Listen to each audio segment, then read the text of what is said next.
News when you want it with Bloomberg News Now. I'm Nathan Hager. And I'm Karen Moskow. Karen, we begin with another shooting involving federal agents, this time in Portland, Oregon. Let's get the latest from Bloomberg's John Tucker. John. And Nate, the Department of Homeland Security said a Border Patrol agent in Portland, quote, fired a defensive shot at a vehicle after the driver, quote, weaponized it and drove off. Oregon's Governor Tina Kotek had this reaction.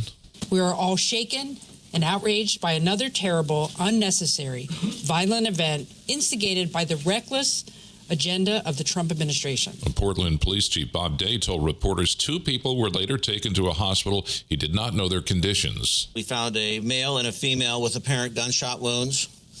Officers applied a tourniquet and summoned emergency medical personnel. The Portland shooting occurred a day after an ICE officer shot and killed a woman in Minneapolis. In that shooting, the FBI is taking control over the probe over the objections of Governor Tim Walz. State authorities questioned whether a federal probe could be trusted, especially given comments by Trump administration officials that seemed to exonerate the officer involved in that fatal shooting. Homeland Security Secretary Kristi Noem said Minnesota does not have jurisdiction. Vice President J.D. Vance said the agent who fired the deadly shot is, quote, protected by absolute immunity. I'm John Tucker, Bloomberg Radio.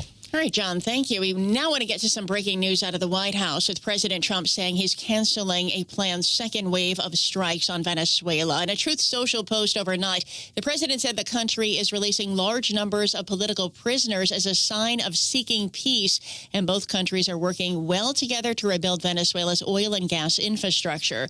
President Trump's post comes as he prepares to host nearly 20 U.S. energy executives at the White House today. The president also said he's open to meeting with Venezuela's opposition leader, Maria Corina Machado. In the Truth Social post, the president said all ships will stay in place around Venezuela for safety and security reasons. And staying with foreign policy, Karen, the U.S. is reportedly considering paying Greenland's residents up to $100,000 each. That's according to Reuters, which says the payments would be intended to convince Greenland to split from Denmark. Wendy Schiller is a professor of political science at Brown University.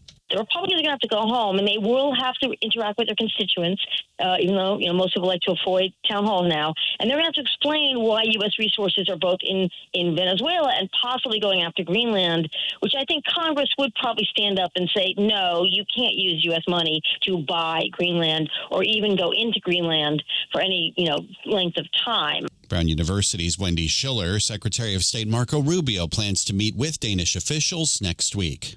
Let's head to the Middle East now, Nathan, where Iran is restricting internet and phone access after thousands of demonstrators took to the streets across the country to protest a cost of living crisis. We get more with Bloomberg News Middle East managing editor Paul Wallace. The unrest worsened last night quite significantly. We saw very big crowds in Tehran by all accounts. While information is coming out of Iran is very hard to verify at the moment, it does seem that what happened last night was certainly the biggest protests in the capital since this all began in late December. And Bloomberg's Paul Wallace says the demonstrations started after a sharp decline in the value of Iran's currency worsened a cost of living crisis in the sanctions-hit economy. That's news when you want it with Bloomberg News Now. I'm Nathan Hager. I'm Karen Moskow, and this is Bloomberg.